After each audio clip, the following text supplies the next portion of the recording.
Bullitt isn't just a movie, it's a mood. From the moment Steve McQueen steps onto the streets of San Francisco, something changes. The silence feels louder, the looks mean more, and suddenly, a car chase becomes cinema history. But behind that legendary cool are stories that are stranger, riskier, and more rebellious than most fans ever realized. Today, we're diving into 21 weird, behind-the-scenes facts, from outlaw filmmaking decisions to moments that almost got this movie shut down forever. This isn't trivia. This is the secret life of Bullitt. Number 1. Steve McQueen wasn't acting, he was being himself. From the outside, Steve McQueen's performance as Frank Bullitt looks restrained, almost minimal. I've got an officer with a family, and he's shot up pretty bad. But that wasn't acting. That was McQueen refusing to pretend. McQueen deliberately stripped away traditional Hollywood cop cliches. No big speeches, no heroic poses, no emotional hand-holding for the audience. He wanted Bullitt to feel like a real man doing a real job, tired, observant, and slightly annoyed by everyone around him. In fact, McQueen clashed with the studio repeatedly because he refused to play to the camera. He barely reacted in scenes where actors were expected to overreact. The result? A character so grounded that he felt dangerous simply by standing still. This approach quietly changed how crime heroes were portrayed for decades, even if Hollywood didn't realize it yet. Number 2, the famous car chase was filmed like a crime scene, not an action scene. Here's what makes the Bullitt car chase so unsettling. It wasn't shot like an action sequence at all. Director Peter Yates filmed it like a surveillance operation. Long lenses, minimal music, awkward silences, no flashy edits telling you how to feel. You're not watching a chase, you're witnessing one. The cars don't roar constantly. Sometimes they disappear from view. Sometimes nothing happens for a few seconds. That tension? Completely intentional. Yates wanted audiences to lean forward, not cheer, to feel like something could go wrong at any moment, because during filming it often did. This approach broke every action movie rule of the time and accidentally invented the modern cinematic car chase language used today. Number 3. Warner Brothers had no idea how dangerous the shoot really was. The studio approved Bullitt expecting a stylish detective film. What they got was borderline guerrilla filmmaking. Many of the chase scenes were filmed without full permits, using real streets, real traffic patterns, and real pedestrians. McQueen often drove himself at high speed, Highly bred cars are capricious. The men who drive, like Hickman and McQueen, weaving through San Francisco hills with minimal stunt coordination. At one point, a near collision with an uninformed driver forced the crew to shut down filming temporarily, without telling the studio why. Warner Brothers didn't fully understand the risk until after footage was delivered. By then, the shots were too good and too expensive to reshoot safely. It's one of the rare times Hollywood benefited from not knowing the truth. Number 4. The Mustang wasn't supposed to be the star. Believe it or not, the Ford Mustang wasn't meant to steal the movie. Bullitt's car is a 1968 Ford Mustang 390 GT 2+2 Fastback. Originally, the car was just a tool, transportation for the character. But once cameras rolled, something unexpected happened. The Mustang didn't just move through the city, it interacted with it. The hills, the jumps, the suspension strain, the engine growl echoing between buildings. Suddenly, the car felt alive. Ford executives quickly realized what they had on their hands and leaned into it, quietly shaping one of the most powerful automotive branding moments in cinema history without a single spoken advertisement. By the time audiences left theaters, the Mustang wasn't just a car, it was a personality. Number 5. McQueen personally rejected a traditional musical score. Most crime films of the late 60s leaned heavily on dramatic orchestral scores to guide emotion. McQueen hated that idea. He wanted silence, city noise, engine sounds, footsteps, doors closing. He believed real tension didn't need music telling you when to feel something. The studio pushed back hard. McQueen pushed harder. What survived was a stripped-down score used sparingly, allowing long stretches of near silence to dominate the film.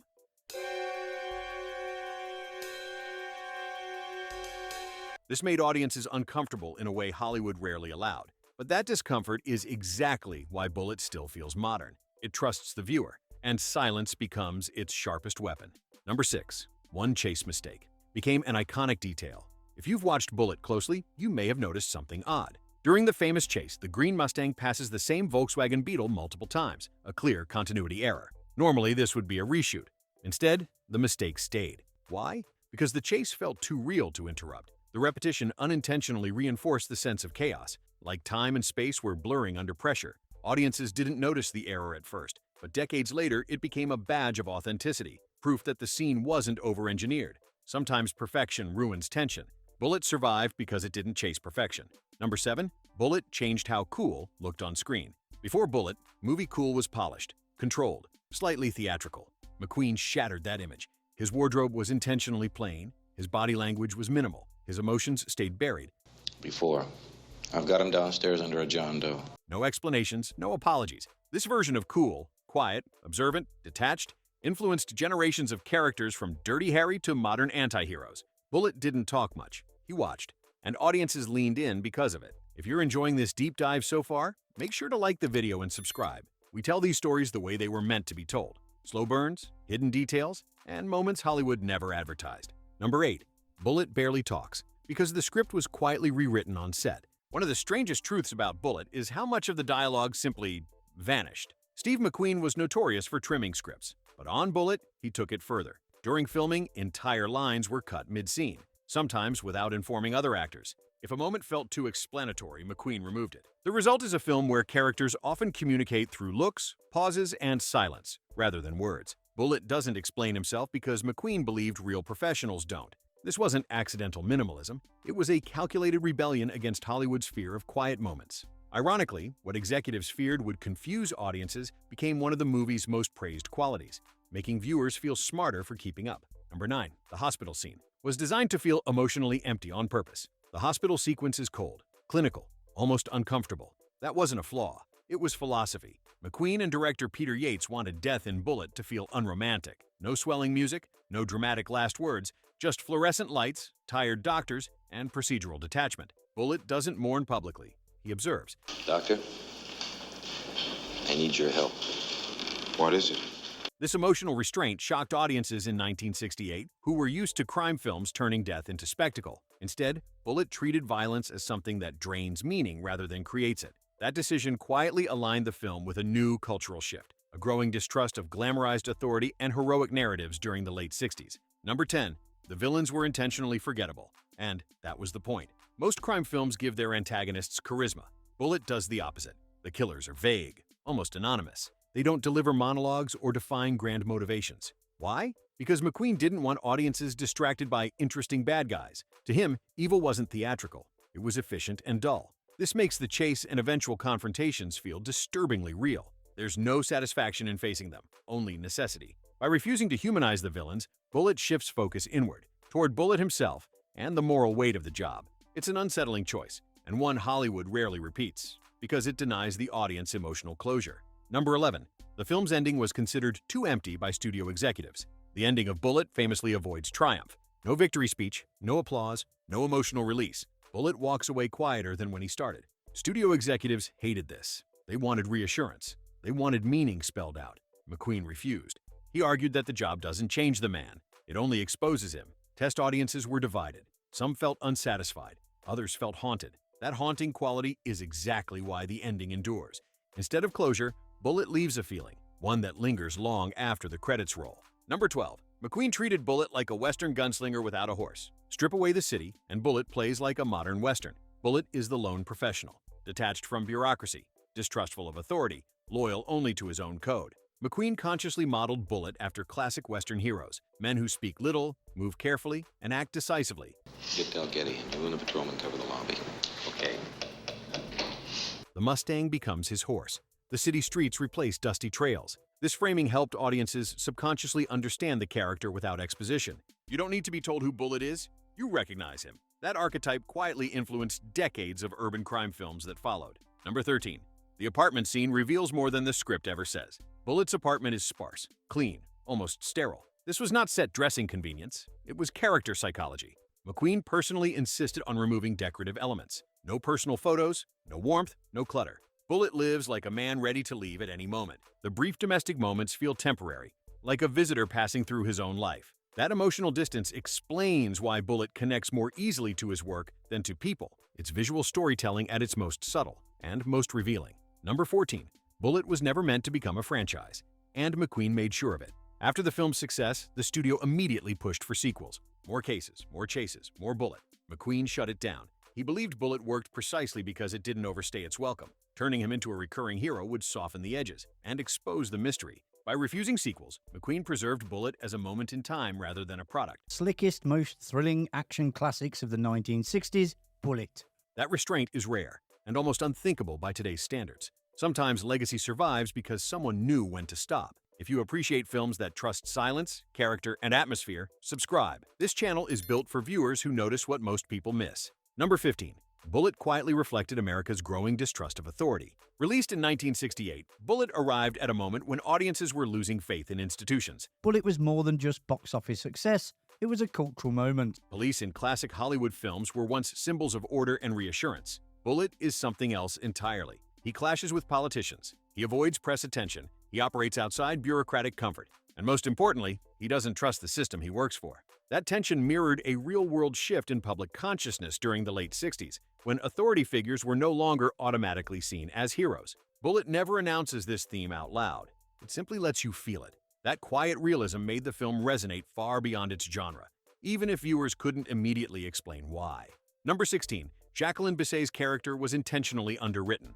We chose Jacqueline Bisset for the film because I felt that she had a very sincere quality to her, I think. By modern standards, Kathy feels underdeveloped. That was deliberate. McQueen believed Bullitt's emotional limitations should be visible, not explained. Kathy isn't meant to complete him or soften his world. She's there to highlight what he lacks. Their relationship feels distant, uneasy, and unresolved because Bullitt himself is emotionally unavailable. He doesn't know how to live outside his work. Studio notes requested more romance. McQueen declined. The result is a relationship that feels painfully real, brief, incomplete, and quietly sad. Number 17. Bullitt's wardrobe created a new masculine archetype. Before Bullitt, male leads dressed loudly. Bold suits, sharp contrasts, visual dominance. Bullitt's wardrobe rejected all of that. Muted colors, simple tailoring, no visual ego. His clothes don't announce him. They disappear. That understated style reshaped masculine fashion in cinema, influencing everything from 1970s crime films to modern minimalist protagonists. Bullitt didn't dress to be noticed. He dressed to move unnoticed. That philosophy made the character feel grounded and, strangely, timeless. Number 18. The film's pacing was criticized, then copied. When Bullitt premiered, some critics complained it was too slow, not enough action, too many pauses, too much waiting. However, Bullitt is one of those films that I just do not get, and I struggle to see why this is considered such an amazing film. But younger filmmakers noticed something else. The pacing created tension without manipulation. Moments stretched just long enough to make viewers uncomfortable, then rewarded patience. Within a few years, this rhythm became a blueprint for serious crime cinema. The very thing critics rejected became the film's greatest influence. Bullitt didn't chase attention. It trusted anticipation. Number 19. McQueen considered Bullitt a failure. At first, despite its success, McQueen was initially dissatisfied. He felt some performances were too polished, some scenes too conventional. Too many compromises survived. Over time, his opinion shifted. As Hollywood grew louder, faster, and more formulaic, Bullitt stood still and aged better because of it. What once felt incomplete began to feel intentional. Sometimes a film's greatness only becomes clear when the world around it changes. Number 20. Bullitt accidentally redefined the movie cop forever. Before Bullitt, movie cops were loud heroes or rigid enforcers. After Bullitt, they became observers, quiet professionals, morally conflicted, emotionally restrained. This shift echoes through decades of cinema, even when audiences don't consciously trace it back. Bullitt didn't become iconic because he spoke. Back on a movie that was made 54 years ago and say, oh, look how dated that movie is. He became iconic because he didn't have to. Number 21. Bullitt endures because it refuses to explain itself. Here's the strangest fact of all. Bullitt doesn't try to be remembered. It doesn't summarize its themes. It doesn't underline its message. It doesn't chase approval. It trusts the viewer and walks away. That confidence is why people keep returning to it. Every rewatch reveals something new, something unspoken. Bullitt isn't a film you finish. It's a film you carry with you. More than 50 years later, Bullitt still feels modern. Not because it tries to impress, but because it refuses to. It's a film about restraint, about professionalism, about silence saying more than dialogue ever could, and that's why it still matters. If this felt like a late-night movie conversation with someone who loves this film as much as you do, like the video, subscribe, and tell us you're part of Rewatch Club. If you caught at least one detail today you never noticed before, you're officially in. If not, well, sounds like it's time to rewatch Bullitt. Tell us in the comments, which movie or TV series should we rewind next?